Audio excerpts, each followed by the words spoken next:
Subscribe now and press the bell icon. Never miss an update. మీ పేరు? లింగం sir, మన్నెలింగం, మడవ Shankarpally జిల్లా, రంగారెడ్డి. మీ రాజకీయ జీవితం ఎలా మొదలైంది? నేను చిన్న ఉన్నప్పటి నుంచి నాకు తెలిసిన కాబట్టి టీడీపీలో ఎక్కువ వేసాను సార్. ఒక 10 సంవత్సరాలు చేసిన. నేను ఫస్ట్ పూర్తిగా రైతును సార్, వ్యవసాయం మీద ఇంట్రెస్ట్ ఎక్కువ, వ్యవసాయం చేసినాను. తర్వాత ఇట్లా అటు ఇటు తిరగడంలో రాజకీయం వైపు మొగ్గు ఉండి టీడీపీలోకి వచ్చినాను. ఇప్పుడు నేను కూడా ఇంతకుముందు కాంగ్రెస్ కూడా చేసిన కొన్ని రోజులు. తర్వాత టీడీపీలోకి వచ్చిన. టీడీపీలో ఒక 5-10 సంవత్సరాలు చేసిన. అందులో బీసీఎల్ అధ్యక్షునిగా ఒక 4-5 సంవత్సరాలు చేసిన. మీరు గ్రామానికి ఏం చేశారు? ఇప్పుడు మా తరపున ఎమ్మెల్యే ఉండే, అప్పుడు రత్నం ఉండే. ఎమ్మెల్యే తరపున కొన్ని ఏమైనా ఉంటే పనులు, గ్రామం తరపున కొన్ని డాక్రా మహిళా సంఘం కానీ, ఒక బీసీ కమిటీ వాళ్ళు కానీ, మా తరఫున మా గ్రామానికి సీసీ రోడ్లు కానీ, ఎంపీడీస్ ఉండే మా ఆదాయాన్ని ఆయన తరఫున ఉండి మేము కొన్ని గ్రామానికి అభివృద్ధి పనులు చేసినాం. టీడీపీలో బీసీసీ అధ్యక్షుడు ఉన్నాము. తర్వాత తెలంగాణ ఉద్యమం అనేది బాగా ఉట్టుకొచ్చిన తర్వాత మా పార్టీ ఉన్న ఎమ్మెల్యేలు కానీ టీఆర్ఎస్లో పోవడం జరిగింది. వాళ్ళతో పాటు మేము కూడా అందులో పోవడం జరిగింది. తర్వాత అదే కంటిన్యూ చేస్తూ ఉన్నాం టీఆర్ఎస్లో. ఇప్పుడు కూడా మొన్న గ్రామ కమిటీ అధ్యక్షుడిని విలేజ్ తరఫున అందరు నన్ను ఎన్నుకోవడం జరిగింది. తర్వాత ఈ రైతు సంఘం కమిటీ నంబర్ కూడా ఉన్నది. 2 పదవులు నాకు ఉన్నాయి ఇప్పటికీ. మీరు సర్పంచ్గా ఓడిపోవడానికి గల కారణం? ఇప్పుడు ఓడిపోవడం కారణం అని ఏం లేదు, కాకపోతే గెలుపు మాదే ఉంటుండే. కొద్దిగా వాళ్ళు డబ్బులు ఎక్కువ ఇవ్వడము, ప్రజలని కొంచెం భయభ్రాంతులను చేయడము, కొంచెము ఒక 50-100 మంది వర్క్ చేసి ఖచ్చితంగా ఓటాలని బాగా ఇబ్బంది పెట్టి ఓట్లు వేయించుకున్నారని పూర్తిగా మాకు తెలుసు. ఇప్పుడు జనాలకు మేము చెప్తున్నాం, ప్రభుత్వం ఉన్నది, ప్రభుత్వం తరఫున పనులు అవుతాయి, కొన్ని ల్యాండ్ విషయం ఉన్నది గ్రామంలో, సీఎం లెవెల్లో తీసుకుపోయి కూడా మీ గ్రామాన్ని అభివృద్ధి చేసుకుందాము. నేను చూస్తుంటే కొన్ని గ్రామాల్లో మా గ్రామం తిరిగితే కొన్ని రేకులు చాలా హీనంగా ఉన్నాయి, చాలా బాధతో ఉన్నారు. వాళ్ళ బాధ పోవాలనే తప్పన కూడా నాకు ఉండే. సీఎం లెవెల్ తీసుకుపోయి ఒక 200 ఇల్లు తీసుకొచ్చి అందరికీ ఒక సమన్వయం చేయాలని గట్టి ఆలోచనతో ఉంటుంది. కాకపోతే ఇక మాకు ప్రజల తీర్పుని బట్టి మేము నడవాల్సి వస్తాం. కాబట్టి మీ పార్టీ తరపున ఎంతమంది వార్డ్ మెంబర్స్ గా గెలిచారు? 2 వార్డ్ మెంబర్ గెలిచారు. ఒక 2-3 దగ్గరతో, ఒక 4 ఓట్లతోటి, 11 ఓట్లతోటి, 9, 19 దగ్గర సమయంతో పోయారు 3. మాకు కూడా పబ్లిక్ మేము ఉన్న కాడికి మా తాత నుంచి కూడా మేము ఒక ధర్మంతో, నీతితోటి బతికే మనుషులం. ఒకరిని అన్యాయం చేసే తత్వం ఉండదు. ఒక మనిషి వస్తే అన్నం పెట్టే జన్మం అది. ఒకటి తినాలి, ఒకటి మోసం చేయాలి, కొన్ని దుర్మార్గం చేసే తత్వం మాకు లేనే లేదు. అందరూ మంచిగా బతికే చాలు. గ్రామంలో కొంచెం మంది బీదలు ఉంటారు, వాళ్ళకు మనంతో సహకారం చేయాలనే తపనతోటే నేనున్నా. మా కుటుంబం వస్తుంటుంది, మా ఇల్లు వేస్తుంటుంది. మీరు కాకుండా మీ కుటుంబంలో ఎవరైనా రాజకీయంలో ఉన్నారా? మా కుటుంబంలో ఎవరు రాజకీయంకు రైతుగా ఉండి రైతుగానే ఉన్నారంతా. మేము కూడా రైతుని, మా నాయన రైతే.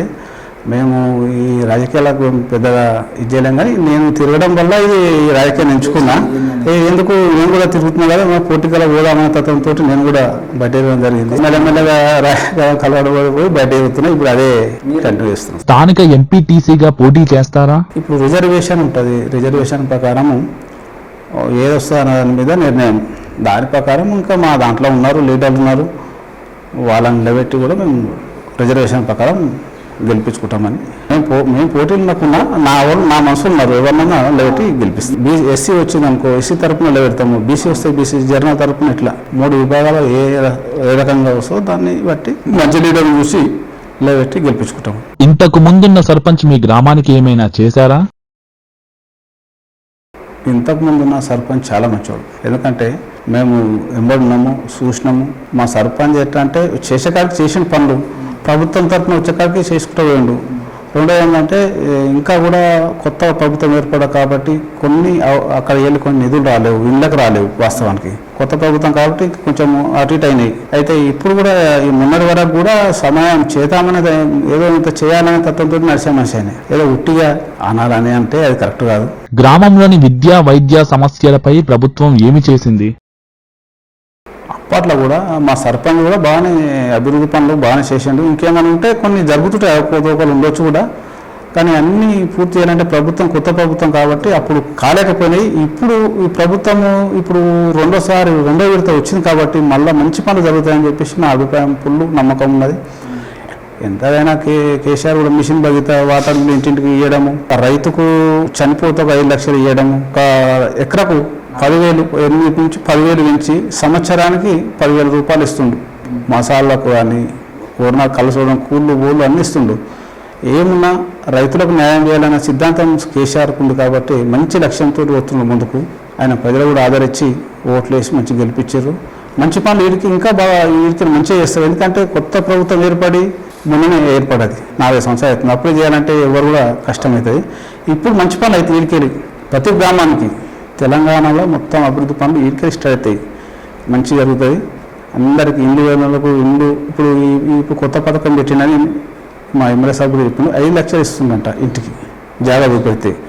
డబల్ బెడ్రూమ్లు కాకుండా ఇప్పుడు ఈ 5 లక్షల రూపాయలు జాగా ఉన్నతాన కట్టుకోమని ప్రజెంట్గా అది చేస్తుండో. అది కూడా మంచి పథకము.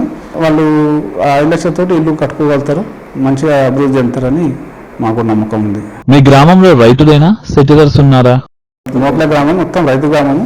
అందరు రైతు ఉన్నారు, కొంచెం కొద్దిగా బిజినెస్ వాళ్ళు కొద్దిగా ఉన్నారు, అంతా పోతే రైతులే ఉన్నారు. ఈ మధ్యలో ఈ అపార్ట్మెంట్ విలాసులు అన్నీ కట్టడం వల్ల అయితే సెటిలర్స్ వచ్చి వాళ్ళ డ్యూటీలు అని వాళ్ళ జాబ్లు కానీ హైదరాబాద్ చేసుకుంటూ వచ్చి మా గ్రామంలో ఉంటున్నారు. మోకిలా గ్రామంలో ప్రధాన సమస్య? మా గ్రామంలో పెద్ద సమస్య ఏంటంటే బీసీ, ఎస్సీ, ఎస్టీ భూములు లావాన్ పట్టా భూములు ఖరీస్ ఖాతా అని ఒక గవర్నమెంట్ తరఫున రాశారు. అవి మొట్టమొదటిగా పోవాలి, పెద్ద సమస్య. రెండవ సమస్య ఇప్పుడు రోడ్లు మొత్తం ఊళ్ళో ఖరాబ్ అయినాయి. అవి మొత్తం మిషన్ భగీరథనే వల్లనే ఖరాబ్ అయినాయి. దాన్ని మళ్ళీ అన్ని కొత్త రోడ్లకి వేసి మళ్ళీ నీట్గా తయారు చేయాలి. ఇండ్లు కూడా లేవు, అది కూడా చాలామంది బీదలు ఉన్నారు. వాళ్ళ కూడా ఇల్లు కూడా 150 మంది 200 ఇండ్లు ఉండొచ్చు. ఆ 200 ఇండ్లు కూడా వాళ్ళు కట్టిస్తే వాళ్ళు కూడా ఆగిపోతారని నాకు. మీరు సర్పంచ్గా ఓడిపోయారు. మీ గ్రామం కోసం మీ సర్పంచ్తో కలిసి పనిచేస్తారా? గ్రామ అభివృద్ధికి మేము ఎప్పుడు తోడుతూ ఉంటాం. ఎందుకంటే మేము ఓటాన్ని తోడుతాం సవసాదాన్ని. ఇలా ఓడతాము, రేపు గెలుస్తాము. వాళ్ళు కూడా ఒకసారి ఓడిండ్రు, ఒకసారి గెలిచారు. అది రాజకీయం పరంగా కాకుండా ప్రజలు మంచి ఉండేటోళ్ళం. నేనైతే మా గ్రామం మంచిగా కొడతా. ఎవరైనా గరీబులు ఉంటే మంచిగా బతకాలి, లేకుంటే వాళ్ళకి నాకు తోచిన సాయం చేస్తా. పైసలు కావాలంటే పైసలు ఇస్తా, బియ్యం కావాలంటే బియ్యం ఇస్తా. ఎవరైనా ఎక్కొస్తే బీదలకు ఇప్పటికి చేస్తా, ఇంకా కూడా చేస్తా. ఏదైనా నా తోచిన సాయమే మా తాతల ముత్తాతల పైసలతో, ఎవరి స్వార్థంతో ఎక్కడో పైసలు ఎవరినో నుంచి తీసుకురావాలి, ఎవరికో అన్యాయం చేయాలి, లేకుంటే ఎవరిని పొట్టగొట్టాలనే తత్వం కాదు. ₹1 సంపాదించిన అవసరం కూడా నాకు లేదు. మా తాతల పైసలతోటే దాన ధర్మాలు కూడా చేస్తాను. నేను ఇంకా కూడా చేస్తా, ఇప్పుడు కూడా చేస్తా. ఎవరైనా సాయం అన్న వస్తే బీదోలు వస్తే ఖచ్చితంగా చేస్తా. మోకిలా గ్రామానికి ఆసుపత్రి సమస్య ఉంది, దానికోసం ఏమైనా కృషి చేస్తున్నారా? మేము ఇంతకు ముందు కూడా ఎప్పుడు జమాన్లో కూడా 10-15-20 ఏళ్ళ కింద మా ఊరికి వచ్చిందని ఇన్ఫర్మేషన్ అది. అయితే జాగా స్థలం లేక పెద్ద మనుషుల సహకారం చేయకుంటే వేరే గ్రామానికి వెళ్ళిపోయిందని మా పక్క గ్రామం పోయింది. సరే, ఇప్పుడు కూడా ఏదైనా సమస్య ఉంటే కూడా మేము మా తరఫున, మా ఎమ్మెల్యే తరఫున, ప్రభుత్వం మారున్నది, మా ప్రభుత్వం తరఫున ఏ పని సాధ్యమయ్యే పని చేయాలి. ఇప్పుడు పబ్లిక్ ఎట్లయినా న్యాయం చేద్దామనుకున్నాం. అసలు హాస్పిటల్ కావాలన్నా కానీ హాస్పిటల్ గురించి అడిగి మా ఎమ్మెల్యేని అడిగి మేము తీసుకొచ్చే ప్రయత్నం చేస్తామని. మాకు కూడా ప్రజల మీరే కొడుతున్నాము. మా గ్రామస్తులు కానీ ఇంకా అవుట్ ఆఫ్ ఊళ్ళు కూడా బీదోళ్ళంతా మా ఊళ్ళో చాలామంది బతుకునికి వచ్చినట్టు కొడుతుంది.